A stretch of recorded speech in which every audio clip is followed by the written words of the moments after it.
Welcome to the Leading Women debate, where we're going to be taking a holistic view of women in business with a very strong focus on work-life balance. Joining me this evening is Tsidi Mokhabudi, Executive Director, Infrastructure, Government and Healthcare at KPMG South Africa, Nikki Newton-King, the CEO of the JSE, and Phuthi Makganyela, CEO of the Shanduka Group. Ladies, thank you very much for joining me. Nikki, we're going to jump right into it, and I don't want any airbrushing of the reality. Is there such a thing as work-life balance? Not at all. Not possible. Well, that's it. Shall we just end the debate here and go no further? No, Bronwyn, I mean, I think the reality is that we all have a different view as to what work-life balance works for us. And what my balance is probably very different to your balance. But I would say I think it's the art of compromise. And I really don't think that there are such things as superwomen at work. I think we actually all give up something. And you have to decide what compromise works for you. So the concept of having it all, for me, it's not even something I attempt to aim at. And I think we need to refer to Twitter earlier. You tweeted that you were on the show this evening talking about women in business and work-life balance. Michael Jordan, the CEO of FNB, responded after I said we're going to be discussing whether you can have it all, and he came back saying not at all. So I don't think it's just relegated to women. It really is a struggle for men and women alike in executive positions. Yeah. Tsidi, let's get your thoughts on this front. Yes, I think it's not at all. There is no a work-life balance if you're going to have both of them at the same level and the same rate. You actually need to look at your total self. And once you've looked at your total self, then prioritize your work and your life into the total self. That is very important. And also, when you do that, looking at your total self as a person, then you are able to say, this part of me is the work part. This part of me is the family part, and so on and so on. Don't compromise all of them, but put them in a total balance. Phuthi, let's be honest here. Is it tougher for women, specifically in the South African corporate environment, than it is for men? Well, I think it is. I think it is tougher for women. I think if I'd drawn my own experiences, you know, we were just talking earlier with Nikki, that what I find is that certainly as a woman, that, you know, you're not immediately accepted into the role that you come into, but rather you have to first prove yourself. Whereas you'll find that with your male counterparts, they're more readily accepted into certain roles. And so it is more difficult, and probably the reason why we tend to drive ourselves harder, you know, and potentially drive others harder in the process as well. So it is difficult, but is it unique to South Africa? No, I think it's something that is, you know, that you'll find wherever you work around the world. Different, I would say, in some of the other countries, such as, you know, Finland and Norway and those countries which have been a lot more progressive in terms of integration of various gender into, you know, into the workplace. For countries such as South Africa and others, we're a lot more, you know, less progressive, and so that is why we continue to have the difficulties. Is it about setting your own rules, being brave enough to set your own rules? I know you do this regularly, and perhaps we start with your diary, Nikki. Share how you manage your diary. Well, I think the first part of my life is that I'm surrounded by incredible teams. At home, I'm married to a man who was part of our sort of 24-hour negotiation of being, before I said yes, about how we were going to run our life. And so he's known to our friends as the domestic god, or the DG. But he runs everything. He runs everything. He's responsible for the house, the family, and everything. So as long as you have somebody who you know you can rely on, in relation to your family, then you can start to put everything else in the order that Tsidi was talking about. So, I mean, I work very, very hard to prioritize my family. In fact, if you were to ask me about my priorities, the family is way in advance of work. I stop work so that I can do family-related things. So I will drop my boys 3 times a week, and then really I get home at about 6:30, 6:45. I don't do dinners. I was saying to you earlier, this is the 7th evening function this year. I just say no. And people know I don't do dinners, I don't do lunches. I do lots and lots of meetings, and I think I get around to see the clients that need to be seen and deal with the issues that need to be dealt with. But I also go to the rugby matches, and I put them in my diary as Nicholas's rugby match or Alexander's general knowledge quiz or whatever the issues are, so that my team knows that it's important that I'm with my family. And I don't apologize for that. That's the me that's at work. Tsidi, how does your balancing act compare with Nikki's? Yeah, I think the setting the rules for yourself is very important. The first rule, Nikki talking about the rules around the family, sharing between the two partners, your husband and wife. But also it's very important for coming from a single woman perspective with children. Again, look at yourself as a single woman and your children as part of a family and share as that group of the family, you know, as a single. So there's nothing that people always say, I'm a single woman, so it's so difficult, I have to do this and do that and do that. Share it with your children, because they are still your partners, if I can put it that way. Share the responsibilities at home, very important. The second thing that is quite important as you balance yourself and put the rules is that because you are actually not balancing, you want to do everything at the same time. So that's not balance. The balance is, the second rule is that you actually understand and stay understanding that you do have abilities as everyone who works in your environment. Because what women tend to at times do, feel uncomfortable by the fact that you have to run your chores with your children and so on and so on. No. The ability is still there so long as you take that quantum that I'm talking about and actually balance yourself in that wholesome. How do you manage an executive team and take time for yourself? Yeah, it's difficult, you know, and for me it's been a continuous work in progress. And I suppose it's the pressures that we place on ourselves as well. You know, you want to be able to be fully available in the workplace, and certainly if I look at the business that I run, the relationships are a very important aspect of that, because we have very big, you know, international partners, and so you have to invest a bit of time in terms of interacting with the people there. So that does call a bit of your time outside of working hours. And of course travel. The travel is extensive as well. So that does take out. So what it calls for is a lot more, you know, effective management of your calendar. So, you know, I sit down and, you know, interact with my PAs a lot around managing time and doing away with meetings that are not really necessary. So there's a lot of things that I now do on email as opposed to actually meeting with people, because I can save time that way, you know. And you know, I share with Nikki the issue around lunches and breakfasts. I mean, I still have to do a lot of that just because it's necessary in my work and the nature of our business.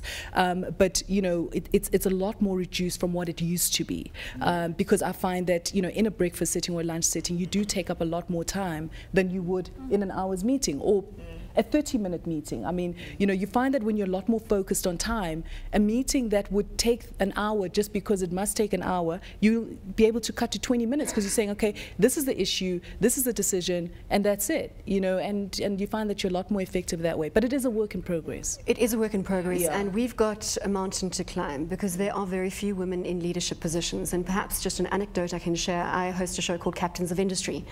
Yeah. Over the last year and a half, I've interviewed 60 captains of industry. Guess how many women? Yeah. 6 out of 60, 10% are women. So how do we set the rules of the game when there are so few of us out there? Nikki, I'm sure that you have a management style that encompasses women and basically brings to the fore the same rules that you set. Yeah. But what about other captains of industry? You know, I've spent 16 years at the exchange, and I worked for Russell, who was extremely accommodating of family commitments. And in fact, he would say, your family comes way before work. So it's not something that women have to set for women. But we have to realize when you are leading a business as a woman that there's an additional level of focus on how are you handling the business, how are you handling the balance. And you have to actually deliberately, I think really deliberately, create a space for people to have a balance, all of your staff to to have a balance. And I found that something I have to consciously remind myself of, because we're all running our businesses and running really hard, but the style in which we do that is, I think, very important. I want to come to having children. When I was doing research for this discussion, I read an article that said, well, sequence your life. Now, what they mean by that is decide when you're going to have your child and at what part. So 30, have your child and then have your career, or 20. This is sequencing your life, by the way. You can do it. It's a numbers game. Yeah. Are you into sequencing your life?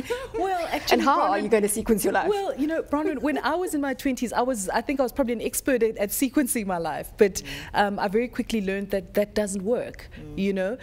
So I remember that, you know, when I was still married at the time, and you know, I was thinking around what would be the perfect time to have the child. Well, it should be towards the end of the year, because then I'm going to take off more time, and you know, without actually taking more leave, and you know. And the whole time, and it dawned on me that if those were the decisions that I was making, clearly I wasn't ready to have a child.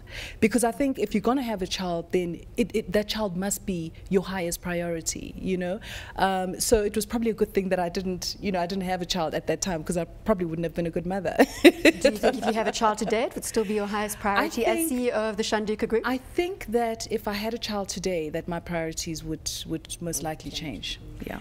The tough one, is there a right time in a woman's corporate career to have a child? Is there any time that's easier? No, I don't think there's a time that's easier. I think you've got to have it when you're emotionally ready and when your relationship is ready. But I'll tell you, the big thing about having a child for me was that I think from then on you have a low level of fear. And that something will happen to your child. And there are a number of occasions where I couldn't have conceived of a more difficult time in the working space, and I'll get a phone call that my son is, you know, is in hospital or something's happened, and frankly, there's nothing more important. Everything stops, and you rush off to deal with your children. And for me, that's almost like a lesson. If it could have stopped for that emergency, why did you wait for the emergency to actually get everything sort of more in perspective? And I think every woman watching this debate is right with you on that. But why do we have to wait for the disaster, for it to become important, to realize that that late meeting or whatever should actually not be taking place? Yeah, I think I just want to add on this debate.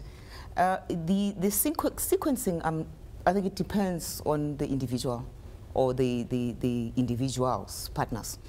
But the planning is very important. The planning of when things happen in your life, that for me is quite important. And I'll tell you the experience that I had, you know, children, I'm not talking about sequencing children now, of course, but when... Otherwise, we're going to show you the door. We're going to ask another member of the audience to come and join us as the third panelist. I'm not talking about me sequencing, but when I had a child then, at that time, it was very difficult. What Nick is saying, that you are constantly thinking of your child when you're at home. Oh God, what is happening? If the teacher just pick up the phone and phone you and say this has happened, you just stop everything and run. So are you then not stressed if you're not planning properly? Yes, you will be stressed. I had a very stressful period of my life at that time, basically juggling and moving from a family to child to work and so on and so forth. So I have learned, if you look back, would you do it better? Yes, I will. I will really bring in the planning, and I'm back to that condom pipe of mine, the wholesome balancing. I will look at the wholesome even much better than I did at that time. I want to stay with this theme a little longer, because I think it is a very real issue that plagues a number of young women. Yes. In fact, I'm going to relate a story. One of my team came to me and said, you know, I think in this debate, the one issue that I'd really deal with is that I'm 28 and I'm not sure when to have a baby, because I don't know whether I'm going to have that position or whether my career will continue at the pace it is when I come back after maternity leave. And I suddenly thought, hang on a minute, I've got to take a look at myself as a leader and say that shouldn't be the kind of fear that women that work for us are experiencing. What's your solution on that front? I don't know, there is a solution other than as women leaders in the organization, you actually have to deliberately confront this. I look at my own, when I had my first son, I took 4 months off. Russell said to me, "Now, I don't want to hear from you. No phone calls, no nothing. Just take 4 months off and come back because I want your full attention at the end of it." My mother went. She was completely shocked because she felt that my career would have taken a big back step, and actually, you know, I was actually going to be significantly prejudicing myself by not letting my voice be heard while I was away. But, you know, that's not what happened. Actually, therefore, the leader I was working with created a space for me to actually have a full career after that. And I went back completely and utterly committed to the JSE, completely happy in the space that I was. And that's exactly what happened with my second child. And I try very hard to make that clear for the people that I work with, that I want them to have that full, rounded family life, that family trumps work every time. Putti, you're not yet a mother. We've No. established that. Yeah. What rules do you put in place for executive women, for yeah. women in your workplace? Do you Yeah. take it seriously? Yeah, I think, I mean, I certainly think that it's important for people to have balanced lives. I was talking to one of my colleagues just, you know, earlier today about the fact that he has too many leave days. I mean, he just doesn't take leave, you know, and it is important that people have, you know, balanced lives. And, you know, I talk about my male colleague because it's both men and women, you know, and so that, you know, it is very important. And I hope that I impart that to my team. I mean, you know, and I don't believe that having a balanced life is necessarily at the expense of doing your work in a diligent manner. And so, you know, I believe that whilst you're making sure that you're taking time for yourself, that you can still be applying yourself fully to your work. And that's the type of attitude that, you know, I try to have at work. Don't you need to be in control of your working hours to be able to create that balance? And what I mean now is having the latitude to either work part-time, flexi-time, perhaps job sharing concepts that maybe are new to us here in South Africa, in order to accommodate those periods where you do need to spend more time with your family. Do you think that we're moving towards that, Tsidi, or is this far off, flexi, part-time, job sharing? I think it's a solution. If you are going to achieve the work-life balance, you have to bring flexibility into the environment. And that flexibility also, you should look at individuals or packages of individuals, because at times we talk about flexibility, but we make it to be a blanket flexibility and say, okay, we are flexible, you can start 9 to 5 and others start 8 to 4. That's not flexibility It's not for me. accommodative. You need to be able to you've pick up just your changed children. times. You know, flexibility should be actually unique to circumstances of the individuals at that time. That's the flexibility that we have actually introduced in my company. But also, I just want to bring back a point that I really do not want to forget. You were talking about your interview with the captains of industries and 2 women also, but less women. I think it's very important that the women subject, whether it is a women work-life balance and so on, the captains of industries, whether they're males or females, they should be part of that solution as well. The women environment in the workplace is not a topic for women leaders only. It is a topic. I mean, there's an initiative that we are bringing to South Africa, for instance, which is the Women Corporate Directors, the South African chapter. And what that is doing, it is saying the change agents of organizations to actually make women to be in these leading positions as well, not just that few, is about those very captains of industries to be change agents, whether they're males or females. And that is important. To that point, we did invite a number of male CEOs. They turned us down. I think they were nervous. They wouldn't be able to confront the 3 strong panelists here. So we need to push our male counterparts much harder to join in on these discussions. Yes. Absolutely, and that's precisely the problem. I think that, you know, this is still perceived as a social issue, and the reality is that it's actually a real economic imperative.